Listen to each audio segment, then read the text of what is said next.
en el Evangelio de Mateo, capítulo 27, versículo 45 en adelante. Y desde la hora sexta hubo tinieblas sobre toda la tierra hasta la hora novena. Cerca de la hora novena, Jesús clamó a gran voz diciendo: Elí, Elí, lama sabactani.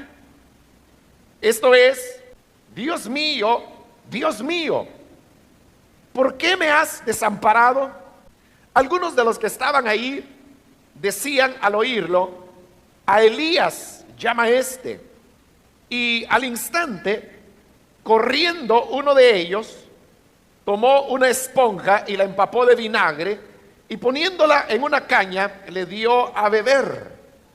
Pero los otros decían: deja, veamos si viene Elías a librarle. Mas Jesús, habiendo otra vez clamado a gran voz, entregó el Espíritu. El Señor Jesús se encuentra ya crucificado. Él está a punto de morir. Las personas que eran crucificadas, lo cual era algo muy común en la época del Señor Jesús, eran personas que podían estar crucificados antes de morir 1, 2 y habían algunos que hasta 3 días les tomaba para poder morir. La muerte de crucifixión, al contrario de lo que la gente piensa, que era una muerte por hemorragia, en realidad era una muerte por asfixia.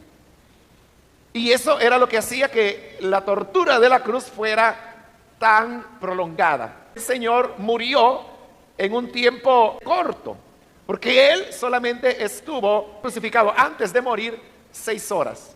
Él fue crucificado alrededor de las 9 de la mañana y Él murió alrededor de las 3 de la tarde.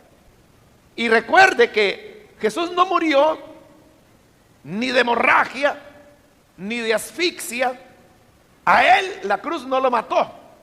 A Jesús no le mató la corona de espinas, no le mató los clavos en sus manos y en sus pies, no le mató la hemorragia. A Jesús no le mató nada, sino que, como Él dijo: nadie me quita la vida, soy yo quien la pone. Tengo poder para poner mi vida y tengo poder para volverla a tomar.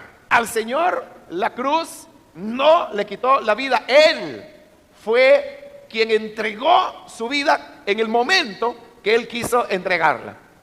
Lo central entonces del sacrificio era la muerte. La muerte no solamente tiene que ver con la muerte física, que es lo que normalmente nosotros entendemos como muerte. La Biblia nos presenta que el ser humano está muerto de diversas maneras. O sea, no solamente porque el hombre un día morirá físicamente, y esa es una de las muertes que el hombre caído en pecado tiene que enfrentar, la muerte física. Pero en segundo lugar está la muerte espiritual. La muerte espiritual consiste en que estamos separados de la comunión con Dios. Como lo dice Romanos capítulo 6, que estamos destituidos de la gloria del Señor. Y también en la carta a los Efesios, en el capítulo 2, dice que estábamos muertos en delitos y pecados. Entonces, aparte de la muerte física, vemos que el hombre también tiene otra muerte, que es la muerte espiritual. Pero luego viene la tercera muerte, que en la Biblia recibe el nombre de muerte segunda, y que se refiere a la condenación del infierno. Todo hombre, todo ser humano que nace bajo condenación, y su destino invariable será la muerte segunda, o sea, el ser arrojado al infierno. Y lo único que puede cambiar eso es la fe en el sacrificio del Hijo de Dios. Porque precisamente lo que Él hizo en la cruz del Calvario fue tomar nuestro lugar. Tomar nuestro lugar al momento en que Él sobrellevó nuestra muerte para darnos la vida. Pero cuando decimos que Él llevó nuestra muerte, no nos estamos refiriendo solo a la muerte física, sino que nos referimos a los tres tipos de muerte en los cuales el ser humano vive en su estado natural antes de la conversión: muerte física, muerte espiritual y muerte segunda. Si Jesús habría de ser entonces el sustituto nuestro, Él tendría que sobrellevar entonces los tres tipos de muerte al morir en la cruz del Calvario. En el versículo 45, desde la hora sexta, que son las 12 del mediodía en nuestro reloj, hubo tinieblas sobre toda la tierra hasta la hora novena, que corresponde a las 3 de la tarde en nuestro reloj. Es decir, de las 12 del mediodía a las 3 de la tarde hubo tinieblas sobre toda la tierra. Es interesante, hermanos, que esa oscuridad que se puso no fue una oscuridad que se redujera a Jerusalén y sus alrededores, sino que hay registros de la época que hablan de un oscurecimiento del sol ese día en diversas culturas del planeta.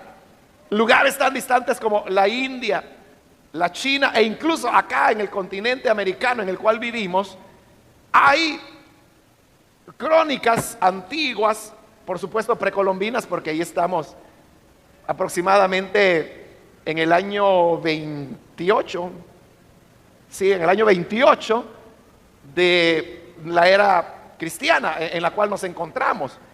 Pero ya habían pobladores acá en estas tierras que hoy son nuestros países, y en todas estas culturas hay referencias a un oscurecimiento de la tierra en esa época. Entonces no se trató solamente de una oscuridad que uno dijera, bueno, quizás se puso una tormenta, nubes negras sobre Jerusalén, pero no era sobre Jerusalén, fue sobre el planeta entero, porque lo que estaba ocurriendo en Jerusalén era algo que tenía dimensiones cósmicas, que tenía efecto no solamente en el mundo natural, sino también en el mundo espiritual, en el mundo inmaterial. Era el momento cuando se estaba peleando la batalla entre el bien y el mal a favor de la redención de los escogidos de Dios. Por eso es que el oscurecimiento es total. El apóstol Juan dice que Dios es luz y que no hay ninguna tiniebla en él. Sin embargo, ahora el planeta entero estaba en tinieblas. ¿Por qué razón? Porque Dios se había alejado de la tierra, porque sobre el Señor Jesús estaba recayendo en ese momento la muerte segunda. Recuerde que uno de los nombres que recibe el infierno es tinieblas de afuera. El mismo Señor Jesús le llamó a el infierno tinieblas de afuera. Entonces las tinieblas son un equivalente del infierno. El problema, hermanos, es que nosotros nos inclinamos a pensar del infierno como de un lugar más que de un estado. Y el infierno, si bien es cierto, tiene un lugar, no obstante, el infierno es infierno, no porque sea un lugar específico que reúne ciertas condiciones. El infierno es el infierno por el estado que las personas experimentan allí. Y lo más tremendo del infierno, lo que hace al infierno ser infierno, es que Dios no está allí. La presencia de Dios está totalmente ajena al infierno. Es verdad que el Señor habló que en el infierno el fuego nunca se apaga. Es verdad que Él dijo que en el infierno el gusano nunca muere. Es verdad que en el libro de Apocalipsis dice que el humo del tormento de aquellos que serán entregados al infierno subirá por los siglos de los siglos y no tendrán descanso ni de día ni de noche. Todo eso es verdad, pero lo peor, lo más doloroso, la tortura más grande del infierno es que Dios no está allí. En el infierno no hay luz, en el infierno no hay sol, en el infierno no hay cielo que ver, en el infierno no hay lluvia que recibir, en el infierno no hay árboles, en el infierno no hay plantas, en el infierno no hay flores, en el infierno no hay mar, en el infierno no hay brisa, en el infierno no hay agua, en el infierno no hay niños, en el infierno no hay nada, sino que es tinieblas, pero de la manera más oscura que usted pueda imaginar, porque Dios es luz. Y donde Dios está no puede haber tiniebla ninguna. Pero donde Dios no está, ese es el infierno. Muchas personas se preguntan, ¿cómo es que un Dios de amor y de amor infinito, como es Dios, puede tener a una persona por toda una eternidad sufriendo en el infierno? El punto es que no es Dios quien nos envió ahí. Ellos son los que decidieron vivir sin Dios. Dios lo que hace es respetar la decisión que cada uno de nosotros tomamos. Si alguien no quiere vivir sin Dios, Dios no va a estar a la fuerza metiéndose a la vida de esa persona. Si usted lo deja fuera, Dios dice, está bien, no quieres vivir conmigo, pues no vivas, lo deja, y entonces queda en el infierno, que no es nada más que la ausencia de Dios. La gente que dice, yo no quiero saber nada de Dios, está bien, dice, entonces no va a saber nada de mí. El problema es que cuando se da cuenta de lo que significa vivir sin Dios, esa era la tortura que el Señor estaba viviendo acá, cuando durante 3 horas las tinieblas rodearon al planeta Tierra. Él estaba experimentando nuestro infierno, pero esa es la buena nueva, que si Él, que era sin pecado, vivió ya el infierno, nosotros podemos tener la seguridad que por creer en ese sacrificio, ahora estamos libres de la condenación. Pero eso es algo que no funciona automáticamente. O sea, uno no puede decir, Él ya pagó, Él ya llevó al infierno, por lo tanto, ya no voy a ir al infierno porque ya Jesús estuvo ahí por mí. Pero no es así automático. Para poder recibir el beneficio de lo que el Señor conquistó en la cruz del Calvario, es necesario creer en Él. Y creer en Él significa arrepentirse, dejar de pecar, abandonar la mentira, abandonar el robo, abandonar, hermano, la infidelidad, la fornicación, el adulterio, el asesinato, la hechicería. Por eso es que el mismo Señor Jesús dijo, el que creyere será salvo, el que no creyere ya es condenado. Pero allí Él solamente estaba pagando o viviendo el infierno que a sus escogidos les tocaba vivir. Pero hemos dicho que son 3 muertes las que el ser humano enfrenta. La segunda, dijimos, es la muerte espiritual, que es la separación de Dios. Versículo 46. Cerca de la hora novena, es decir, ya se estaban acercando a las 3 de la tarde, Jesús clamó. Clamar significa gritar a gran voz, diciendo, Elí, Elí, lama sabactani. Y Mateo lo traduce, que dice, esto es, Dios mío, ¿por qué me has desamparado? Elí, Elí, lama sabactani es arameo. Y se cree que el idioma, bueno, casi hay una seguridad de eso, ¿no? Que el idioma que Jesús hablaba era arameo. O sea, en realidad todo lo que Jesús dijo fue en arameo. El punto no es por qué Jesús ahí habló arameo. No, si él todo el tiempo habló arameo. Más bien la pregunta es, ¿por qué Mateo no lo tradujo? O sea, sí lo traduce, pero primero lo pone en arameo. Elí, Elí, lama sabactani. Pero luego él traduce y dice, eso significa, Dios mío, ¿por qué me has desamparado? ¿Por qué lo deja en arameo? Yo creo que hay 2 razones. La primera es que Mateo estaba muy interesado en demostrar que lo que Jesús estaba diciendo en la cruz era repetir al pie de la letra el Salmo 22, que es donde se encuentran exactamente esas palabras. Esa es la primera razón. La segunda razón es porque vamos a ver que más adelante habían ahí gentiles que no conocían el arameo, mucho menos el hebreo, y que cuando oyeron a Jesús decir Elí, Elí, ellos dijeron, a Elías llama, porque se parece, ¿no?, la pronunciación Elí, Elías. Y claro, el Señor estaba en la cruz Entonces ellos dijeron, a Elías llame. Entonces, la explicación de que por qué lo relacionaban con Elías era porque en arameo el sonido era parecido, no exacto, pero era parecido, ¿no? Pero notemos, lo que el Señor dijo es: Dios mío, ¿por qué me has desamparado? ¿Qué era lo que aquí estaba sucediendo? Lo que estaba sucediendo es lo que Jesús está diciendo, que el Padre lo ha desamparado. El Padre no estaba con él. ¿Por qué no estaba con él? Porque él estaba sobrellevando la muerte espiritual. La muerte espiritual es separación de Dios, estar separados de Dios. Esto, hermano, es algo que nosotros nunca lo vamos a entender. ¿Sabe por qué? Porque nosotros hemos nacido en pecado y todos los días cometemos faltas, cometemos pecados. Cada vez que cometemos pecados, nuestra comunión con Dios se rompe. Por eso es necesario cada día estarse limpiando, como el Señor Jesús lo dijo, que el que está limpio ya, lo único que necesita es lavarse los pies. Que usted ha sido lavada ya con la sangre del Señor. Pero en el andar diario por la vida, tal vez usted tuvo algún disgusto, alguna molestia, y yendo por la calle vio algo que no tenía que ver, y todo eso nos contamina. Cuando usted hace algo malo, ¿usted qué siente? Claro, usted siente que la conciencia le acusa y usted sabe que hizo mal, y quizás en el instante usted dice: Señor, perdóname, Señor, guárdame.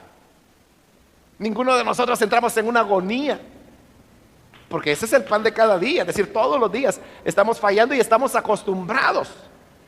Bueno, hay algunos que se dan el lujo de permanecer sin lavarse los pies semanas y no se están muriendo por eso. Pero el Señor sí se está muriendo acá, y Él está gritando: Dios mío, ¿por qué me has desamparado? Es un grito de desesperación, es un grito de desolación, de auxilio. Pero ¿por qué a Él le duele tanto? Porque Él nunca había estado separado de su Padre. Jamás la comunión entre Él y su Padre se había roto. Y ahí se estaba cumpliendo lo que dice Pedro, que el que era sin pecado, por nosotros lo hizo pecado. No es que Dios haya puesto nuestros pecados sobre Jesús, que tomó su pecado y lo puso sobre Jesús, como que si Jesús es un depósito, ¿no?, donde se están poniendo. No fue eso simplemente, sino que a Él, que era sin pecado, lo hizo pecado. Él se convirtió en pecado, y al convertirse en pecado ya el Padre no podía tener comunión con Él. Entonces se aleja de Él, se rompe la comunión. El Hijo de Dios es destituido de la gloria del Padre, y eso queda testificado por el grito de desesperación del Señor: ¿por qué me has desamparado? No era que Él no supiera la respuesta. Él sabía por qué el Padre le había desamparado. Era porque estaba llevando su pecado, el mío y el suyo y el suyo y el suyo y el suyo. Pero si Él sabía, ¿por qué pregunta? Porque estaba desesperado. Este es el verdadero valor de la cruz. Jesús no fue el primero que azotaron. Jesús no fue el primero que crucificaron. Miles habían sido crucificados antes. Miles habían sido azotados, y azotados igual o quizás peor que Jesús. Pero ese no era el punto. El punto es que el Padre le ha abandonado, y Él dice: ¿por qué me ha desamparado? Él fue hecho lejano para hacernos cercanos a nosotros, a Él. Ahí Él estaba viviendo la muerte espiritual, que es la segunda de las muertes de Cristo. Entonces, note, todo es un proceso de 3 horas de muerte tras muerte tras muerte. La muerte segunda primero, hoy estamos en la muerte espiritual, y ahora viene la tercera. Bueno, está el paréntesis del versículo 47 cuando dice: Algunos de los que estaban ahí decían al oírlo: a Elías llama a este. Al instante uno corrió, tomó una esponja, le empapó de vinagre y poniéndola en una caña le dio a beber. Pero los otros le decían: deja, veamos si viene Elías a liberarle. Ellos lo que querían era un show, ver cómo Elías descendía del cielo apartando nubes y rescataba a Jesús. Pero no entendían que el sentido de sus palabras era muy diferente. Siempre la cruz ha sido mal interpretada. Versículo 50. Mas Jesús, habiendo otra vez clamado a gran voz. Ya le dije que clamar significa gritar. Entonces dice que Jesús gritó a gran voz y entregó el Espíritu. De nuevo, no dice que la cruz le quitó la vida. No dice y murió de asfixia. No dice y murió de hemorragia. A veces algunos predicadores o algunos cantos incluso, por ponerle un poquito de colorido, dicen: y él derramó hasta la última gota de sangre. Eso no es cierto. Jesús no murió porque hubiera derramado hasta la última gota de sangre. Él murió porque decidió que ya era el momento, que ya era el momento de pagar por nuestra redención. Pero ahora, ¿qué es lo que viene? Hoy lo que viene es la muerte física. Para redimirnos a nosotros de la muerte física, Él tenía que experimentar la muerte física. Ahora, uno diría: bueno, esa era ya la parte más fácil. O sea, lo más duro, la muerte segunda, muerte espiritual, ya había pasado. Hoy la muerte física era como un alivio para Jesús. No, para nosotros los seres humanos pudiera ser un alivio. Quizás una persona que ha tenido una enfermedad larga, penosa, de esas enfermedades que causan mucho dolor, mucho sufrimiento, tratamientos dolorosos y que no hay mayor mejora. Es cierto, hay personas que: no, yo mejor ya doctor, ya déjeme morir, que yo ya no puedo.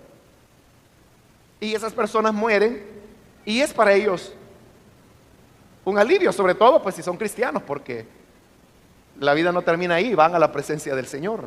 Entonces, igual uno podría decir: entonces para Jesús fue un alivio la muerte. No, porque el punto es este. Jesús dijo: yo soy la vida. Entonces, la muerte es lo opuesto, aunque sea muerte física, pero es lo opuesto de lo que Jesús vino a dar y de lo que Él era.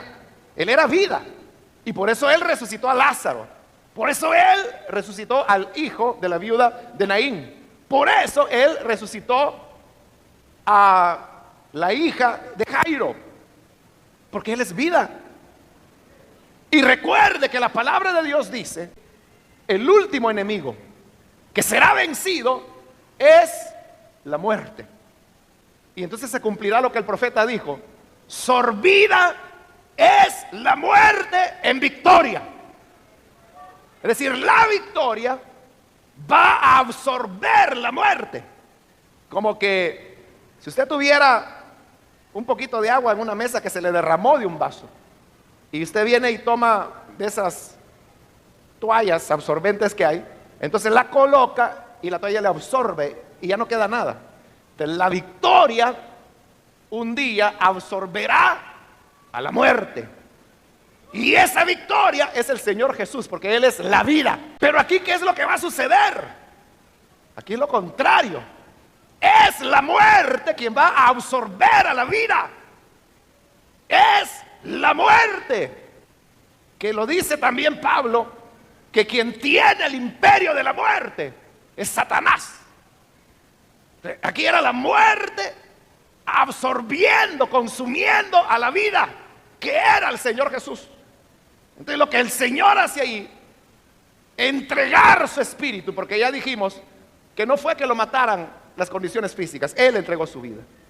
Pero eso equivale a que usted llegue a una situación extrema y llegue quizás al borde de un precipicio de 100 metros de altura, qué sé yo, y usted se tira y usted sabe que lo que le espera ahí abajo es una muerte segura.